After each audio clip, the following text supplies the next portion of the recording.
চলুন আজ গল্পের মাধ্যমে একটা দারুণ ইংরেজি শব্দ শেখা যাক। এই যে রিনা, ওর ফোনটা হঠাৎ নষ্ট হয়ে গেছে, তাই ও ফোনটা নিয়ে গেছে সারানোর দোকানে। কিন্তু দেখুন টেকনিশিয়ান কী সব কঠিন কঠিন কথা বলছেন।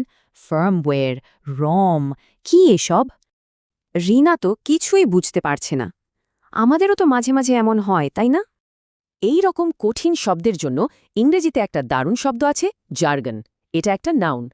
জার্গন মানে হল বিশেষ ধরনের শব্দ যা শুধু নির্দিষ্ট পেশার মানুষই বোঝে, অনেকটা গোপন ভাষার মতো।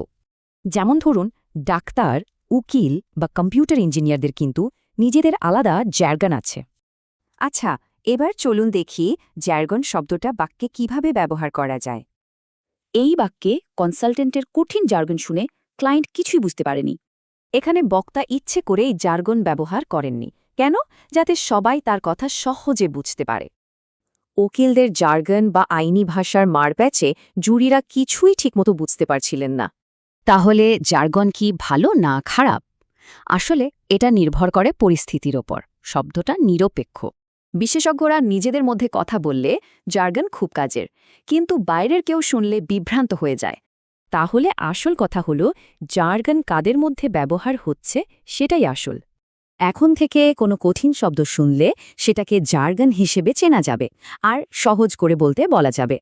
জার্গন তো চেনা হলো, এবার ভাবুন তো এরপর কোথায় এই ধরনের শব্দ শোনার সম্ভাবনা আছে।